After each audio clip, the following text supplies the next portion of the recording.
जय हिंद दोस्तों। आज हम लोग इस वीडियो में क्लास 9th बायोलॉजी चैप्टर 3 जीवों में विविधता इसके अतिलघुत्तरीय प्रश्नों को सॉल्व करने वाले हैं। अगर आप लोग अभी तक चैनल को सब्सक्राइब नहीं किए हैं तो चैनल को सब्सक्राइब कर लेंगे। पहला प्रश्न है, जीवों में वर्गीकरण क्यों जरूरी है। इसका उत्तर लिखेंगे कि जीवों के अध्ययन को सरल करने हेतु जीवों का वर्गीकरण करना आवश्यक है। अगला प्रश्न है, वर्गीकी का जनक किसे कहते हैं। लिखेंगे कि वर्गीकी का जनक कैरोलस लिनियस को कहा जाता है। अगला प्रश्न है, किन आधारों पर जीवों को विभिन्न समूहों में रखा जाता है। इसका उत्तर लिखेंगे कि जीवों के समानताओं एवं विसमानताओं के आधार पर। प्रश्न है, आदिम जीव किसे कहते हैं। इसका उत्तर लिखेंगे कि ऐसे जीव जिनकी संरचना या बनावट में प्राचीन काल से लेकर अब तक कोई विशेष परिवर्तन नहीं हुआ है उसे आदिम जीव कहते हैं। यानी कि ऐसा जीव जो प्राचीन काल में जैसा था उसमें कोई खास अब तक परिवर्तन नहीं हुआ है, उसका बनावट और संरचना उसी प्रकार से आज भी मिलता है, उसी को ही आदिम जीव कहा जाता है। 5 नंबर प्रश्न है, अपेक्षाकृत उन्नत जीव को क्या कहते हैं। तो उन्नत जीव को जटिल जीव कहा जाता है या फिर इसको विकसित जीव भी कहा जाता है। अगला प्रश्न है, मोनेरा को किस आधार पर अलग किया गया है। इसका उत्तर लिखेंगे कि मोनेरा को केंद्रक के आधार पर अलग किया गया है। प्रश्न है, प्रोटिस्टा के 2 उदाहरण लिखें। प्रोटिस्टा का उदाहरण हो जाएगा पहला डाइटम, दूसरा यूग्लिना और तीसरा पैरामीशियम। तो आप लोग कोई भी लिख सकते हैं। प्रश्न है, शैवाल को किस विभाग में रखा गया है। इसका उत्तर लिखेंगे कि शैवाल को थैलोफाइटा विभाग में रखा गया है। अगला प्रश्न है, शैवाल तथा कवक के बीच सहजीवी संबंध का एक उदाहरण दें।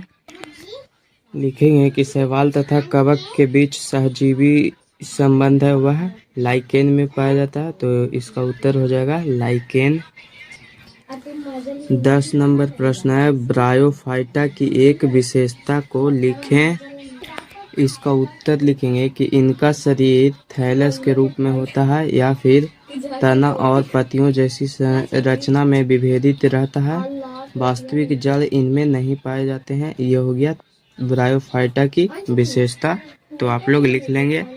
और अभी तक आप लोग चैनल को सब्सक्राइब नहीं किए होंगे तो चैनल को सब्सक्राइब कर देंगे और वीडियो को अपने दोस्तों के पास शेयर कर देंगे। अगला प्रश्न है, संघ पॉरीफेरा के 2 उदाहरण दें। तो देखिए यहाँ पे संघ पॉरीफेरा के उदाहरण हो जाएगा साइकन, स्पंजिला, हाइलोनेमा इत्यादि। आप लोग लिख लेंगे।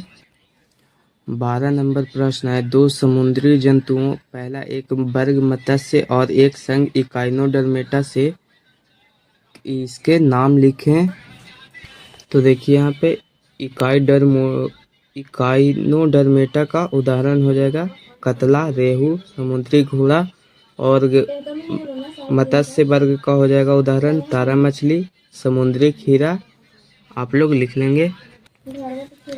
अगला प्रश्न है, नम मिट्टी में पाए जाने वाले एक एनिलिडा का नाम लिखें।